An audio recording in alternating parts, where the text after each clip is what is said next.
El psicópata es una persona que tiene un trastorno de personalidad grave. Cuando nuestra personalidad comienza a provocarnos problemas con el entorno o con nosotros mismos, entonces hablamos que uno tiene un trastorno de personalidad. Desde el punto de vista social, digamos, genera muchos problemas, porque genera una gran inadaptación de quien posee ese trastorno de personalidad. Nos ven a nosotros como un objeto del cual, digamos, obtener algo. Entonces tienen una conducta utilitaria. Y en ese sentido ahí establecen una serie, digamos, de estrategias que les son innatas.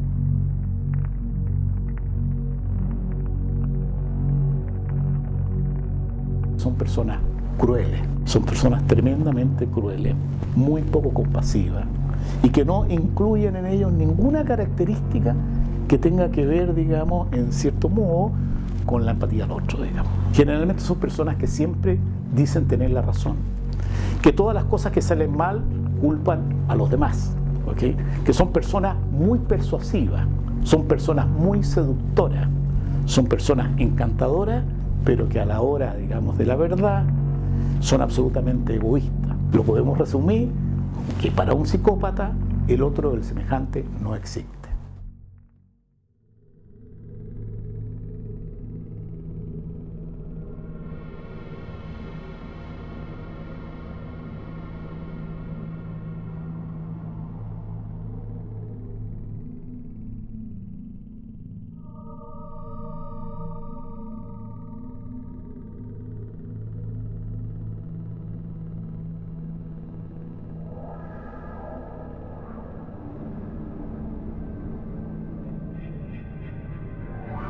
Bueno, hablar de la infancia de Erasmo Buenapinto es hablar de una historia que puede ser totalmente distinta a la de otro psicópata.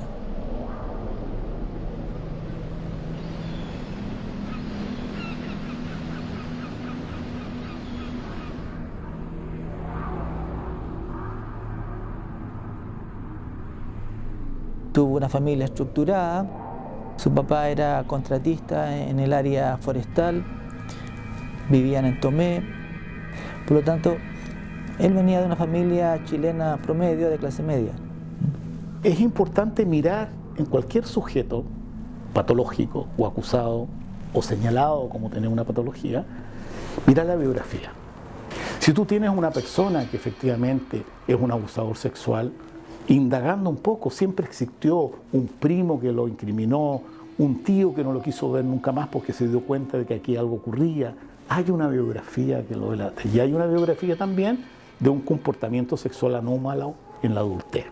Efectivamente, existen algunos factores que se piensa que pueden tener que ver con factores ambientales, pero fundamentalmente también muchos factores genéticos y muchos factores congénitos. Y en esos elementos están todos vinculados a funcionamientos en ciertas áreas y zonas del cerebro que tienen una falta de función a nivel cortical, donde se piensa que en esa área es donde las personas justamente procesan elementos de toma de decisiones vinculados con las emociones y también con el aprendizaje. No es que él ya siendo adulto comenzó a tener problemas con la sociedad. O sea, él ya en el colegio también tuvo problemas. Hay testimonios, digamos, de compañeras, ex compañeras de curso de él que se insinuaba mucho, las molestaba en el ámbito sexual. Pero estas conductas cuando son más chicos se tapan, pasan desapercibidas. Ahora, problemas graves, yo diría, es cuando él sale de su ciudad natal y se queda en Coelemu.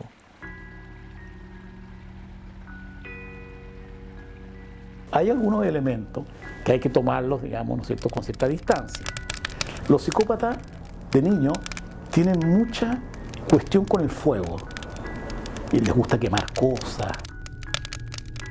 Después de eso, han tenido en la adolescencia muchos problemas de infracciones con la ley, porque los psicópatas se cuidan de tener problemas con la ley, porque le temen a la ley, pero sin embargo su estructura los delata y finalmente terminan cometiendo muchos ilícitos teniendo problemas con la ley.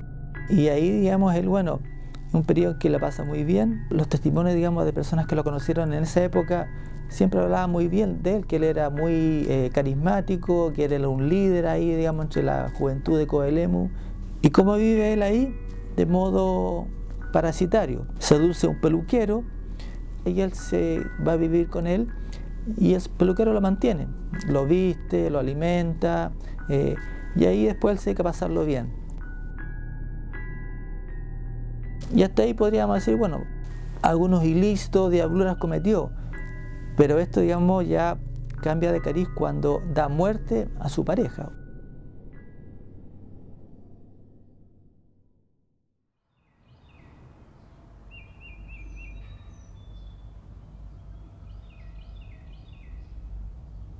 Toma la decisión, digamos, de ocultar el cuerpo, pero para ello involucra a 3 de sus amigos. Y cómo él es capaz de convencer a 3 amigos de que tienen que ocultar el cuerpo de este otro amigo, esa ya habla de su rasgo psicopático, su gran capacidad de convencer y de involucrar a estas personas que lo ayudan, ¿ya? Troza, faena, digamos, el cadáver de esta persona y lo trasladan, digamos, a la orilla ahí del río Itata, queman el cuerpo y arrojan los restos, digamos, al río. Hay un testimonio, ¿no es cierto?, de una de las chicas de entonces que participó en esto como ayudante o colaborador, digamos, donde él la involucra, y ella es un comentario años después donde le dice: yo de ti no tengo duda de que vas a guardar silencio porque tienes un niño chico. Es una forma muy sutil de decirle, claro, como tú tienes un hijo, te preocupas por la, ¿no es cierto?, por la salud, por lo que le pueda pasar, te vas a quedar callada, porque si no le puede pasar algo a tu hijo. Ese es su primer acto, yo diría, que demuestra que él es un psicópata.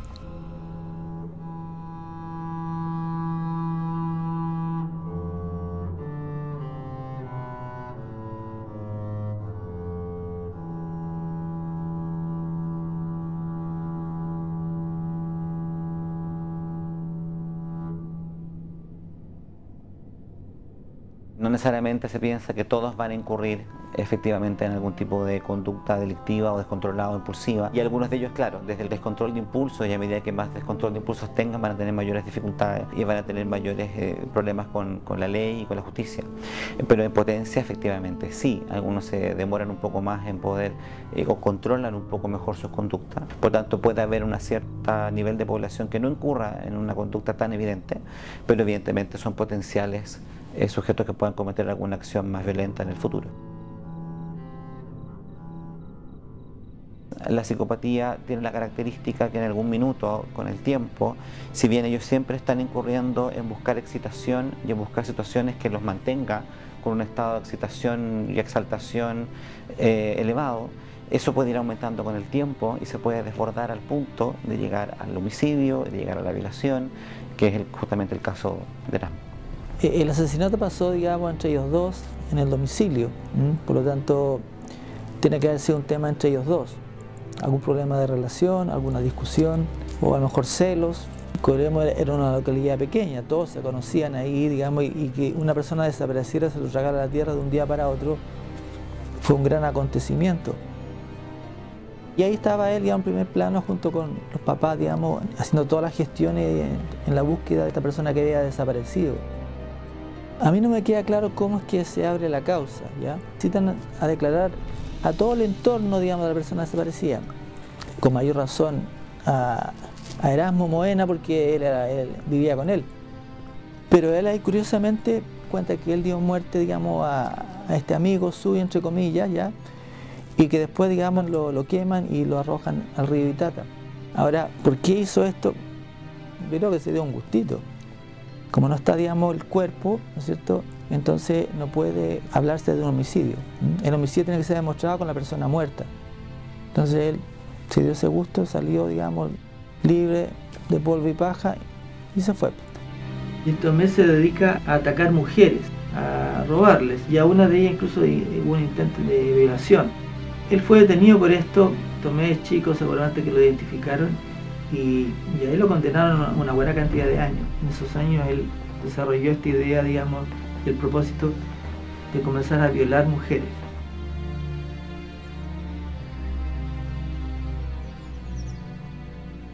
Cuando a un psicópata se le priva de la posibilidad del goce, obviamente que tiene mucho temor de estar en la cárcel, porque no puede hacer lo que él quiere hacer. Y él quiere siempre hacer lo que él quiere hacer. La honestidad de ellos generalmente la medimos por algo que ellos no pueden descubrir en nosotros, que es un poco la congruencia entre la respuesta y la consonancia afectiva que eso tiene. Porque si yo lo miro de pronto a usted y le digo, qué pena que su hija se haya muerto, pareciera ser que no hay ninguna consonancia entre la pena que yo expreso y la emoción, digamos, que yo delato. Y ahí fallan todos.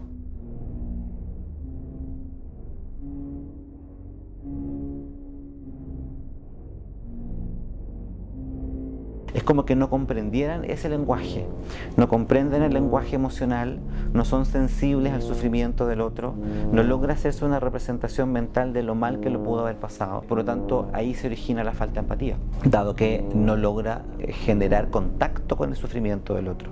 Por tanto, no incurre en comprender, no comprende el afecto, no comprende la sensibilidad por aspectos artísticos que son también propiamente emocionales, no entienden los actos de bondad. Los actos de bondad son absolutamente incomprensibles para ellos. Por lo tanto, efectivamente, son todos esos elementos los que rondean la falta de remordimiento.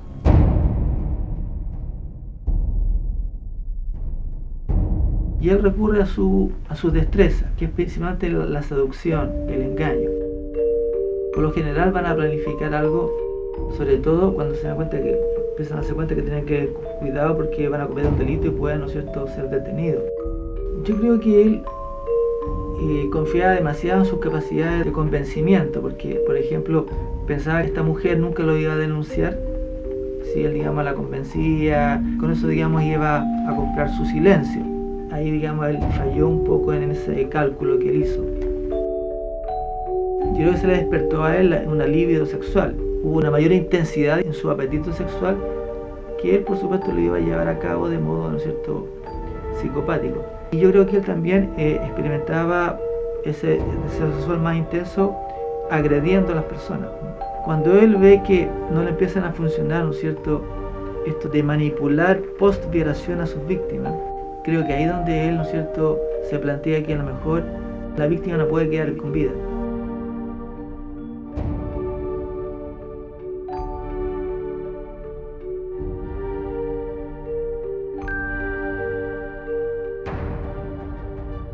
Él arranca de la octava región y se viene a la quinta, porque tenía unas causas pendientes. La PDI, digamos, ahí de Los Ángeles ya más o menos sospechaba que era el mismo que había, no sé, violado a esta asesora del hogar anteriormente, por el modus operandi. Pero ¿qué es lo que pasa ahí? Quiere seguir con lo mismo. Pero esta vez cambia, digamos, la finalización de su acto, con la muerte.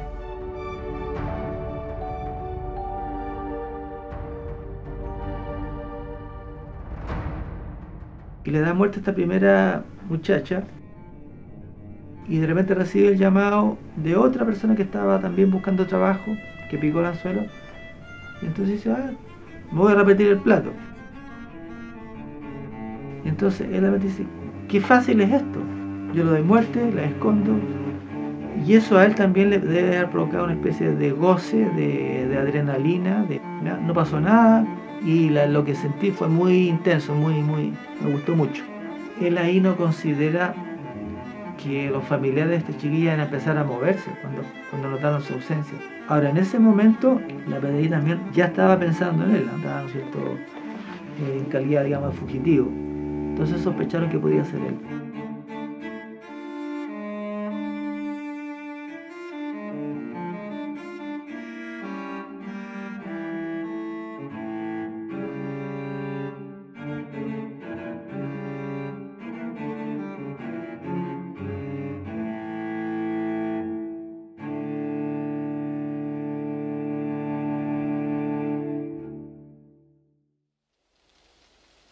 Fácilmente el aburrimiento aparece, se combina con el elemento de la grandiosidad. También tienen una sensación de ser capaces, ¿no?, de lograr más allá de lo que efectivamente pueden lograr. Hay una sensación de grandiosidad que los lleva a estar explorando también cada vez más y a ponerse a prueba, a lograr cosas cada vez más grandilocuentes, que junto a esta sensación de tener que buscar excitación constante los lleva a cometer errores garrafales y a incurrir en transgredir situaciones cada vez de mayor complejidad. es como un hambre, ¿no? Como un hambre que se despierta, de la cual también pueden llegar a sentirse comprometidos y absolutamente absortos e inundados en esa excitación. Evidentemente que cada sujeto tiene su propia personalidad, cada sujeto tiene su propia historia y cada sujeto tiene sus propias habilidades, ¿no es cierto? Y esas habilidades son las que utiliza para poder llegar a los objetivos que busca. En este caso logró encontrar una pauta que les resultó sumamente eficiente, dado que tenía que ver con conectar con mujeres que buscaban trabajo, por ejemplo. Lo cual genera inmediatamente una posición de poder en términos de economía, en términos de ofertar algo que en Chile es claramente atractivo, por tanto ahí enganchaba, por tanto cumple con las características para hablar de encontrar un medio, una pauta, una forma de ejercer control. Se ve que él es como que sintió que había encontrado la fórmula. Él sentía satisfacción cuando, por ejemplo, las mujeres se entrevistaban con él. Y ellas, digamos, empezaban a creerle. Él ahí sentía satisfacción. Tenía esa gran capacidad, digamos, de poder convencer y de seducir, de engañar. Entonces ahí él ya empezaba a disfrutar. Y después, bueno, también venía el disfrute sexual de carácter violento.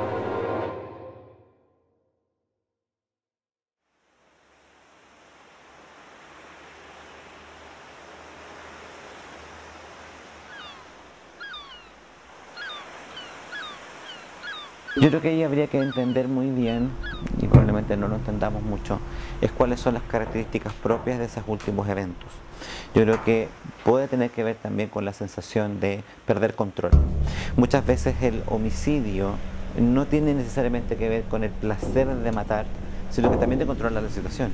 Es muy factible que esa persona, y que Erasmo en ese minuto haya querido controlar esa situación y se haya pasado de las manos y efectivamente termine con un homicidio. Y después, de alguna manera, la propia excitación de la situación de control y la violencia en ese minuto también puede ser parte de lo que generaba excitación, en función de que esto ya era una pauta establecida, había instalado un mecanismo, había incurrido en violaciones reiteradas. Evidentemente que esto iba en ascenso, y dado que no hay remordimiento por los actos, evidentemente que esto podría haber seguido continuando aún peor. Como en todos los procesos humanos, cuando desarrollamos alguna actividad la vamos perfeccionando y cada vez la vamos mejorando. Sobre todo, ¿no es cierto?, todos nosotros, digamos, en el ámbito profesional, laboral. Él en el ámbito criminal. Ahora, claro, uno dice, bueno, entre violar y matar, o sea, hay una gran diferencia. Pero para el psicópata no. Nos ven a nosotros como un objeto del cual, digamos, obtener algo. Entonces nosotros somos una persona de la cual podemos sacar provecho, cualquier tipo de provecho. Ellos no están fuera de la lógica, no están fuera del raciocinio, no están fuera de los argumentos. Es más, como son tan persuasivos, son expertos en la sugestión, digamos, y en la seducción, entonces con el lenguaje y con los argumentos pueden convencer de muchas cosas. Ahora, hay que entender también de que los psicópatas no siempre son tan claramente detectables, ni siempre son tan evidentes. Por eso que también se distingue que hay psicópatas que se llaman organizados y desorganizados. Y de alguna manera yo creo que estas personas dejan rastro. Lo que pasa somos nosotros, las personas normales, que no los leemos. Hay muchos psicópatas sociales permanentemente cerca de nosotros, y hay que saber distinguirlo. Hoy día muchos de ustedes dicen que, bueno, ese amigo es tóxico, entonces yo me alejo de él porque es tóxico. A lo mejor se aleja de él porque usted intuye que es psicópata.